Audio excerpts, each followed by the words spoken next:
Unless you're living under a rock, you've probably been communicating via text for a while now. You message your friends, your family, your colleagues. It's quick, it's convenient, and easy. Except when you come face to face with the worst messaging offenses in the world. To save you from situations like that, we have etiquette expert Julie Blake-Como sharing a few do's and don'ts of messaging etiquette. Welcome back to the show. Nice to be here. Okay, so this is the tricky one. We're going to start first with the don'ts. First and foremost, important number one, never send bad news via message. Kelsey, I used to be HR manager, and I do know that more than 55% of our message is visual. 38% is the tone, so that leaves 7% for the words. So be sensitive to the other person. If possible, use a platform that would allow you to have video conferencing. And if not, you want to state, and even in video conferencing, what I have to say is difficult. And just let the other person absorb the news. It is so challenging. Without that tone, so many frustrations, sadness, and so many things could go wrong. So keep that in mind. Well, because on the receiving end, we start trying to fill in those blanks. We start telling ourselves stories in our own head. We could be totally off base. Totally off base. So make it face-to-face if possible. If not, video conferencing, second best. And always add, what I have to say is difficult. Okay. May come up as a shock. Quick and easy. When you message someone and you don't get an instant reply, what do you do? I thought that last time I was here, we decided no more ghosting Canada. Oh my we don't gosh. want that. Be brief, the thumbs up, whatever it is, but just acknowledge receipt. The other person, as you said, we all make up these stories. Do they still like me? What did I do? And then you're going back in your history.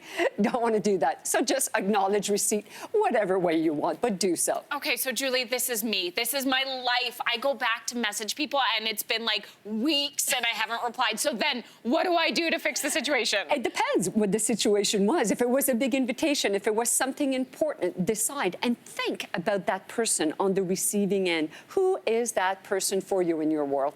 And they know, your close ones know you. They know that that is usual. That's just how she is. They're not going to think anything of it. But sometimes you may need to pick up the phone or have a coffee and say, you know what?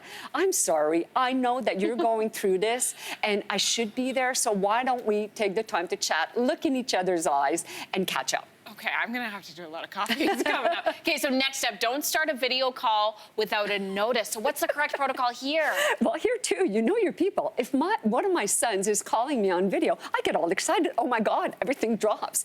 And I'm gonna get on there. But if not, give people a heads up. More and more people are not used to that telephone. So it depends on your lifeline, your communication line with someone, but don't just initiate that with someone that just happens to be one of your new friend. Okay, so should you text first and say, hey, can we video call? Yes, absolutely. Okay. Can we video call at this time? And yes, we can meet up and then we can have a video call face to face. Okay, so let's talk about nudging. You know when this happens when you come online and then someone's nudging you to like talk to you right away? Like, what do you do about that? Yeah, to all nudgers out there, picture this. You get outside, it's beginning to look a lot like summer. You're outside, you're about to tan or do whatever, and then that neighbor just looks over that fence. That's It's what weird. it feels like, isn't it? Right. Doesn't it? That is kind of weird, so forget about the nudging. Maybe someone that you're close to and it's kind of fun, a little bit of back and forth. But generally speaking, go easy on the nudging. And on the flip side of that, think about your platform. What does it offer you to maybe have your status as not being online, not being in the backyard? These are such great tips. I mean, we preface all of those as don'ts, but you gave us so many do's. So thank you so much for coming on in today. You're welcome. Thank you. And no more ghosting, Canada. Thanks for watching. If you like this, be sure to subscribe here. And you can check out more Your Morning videos right here.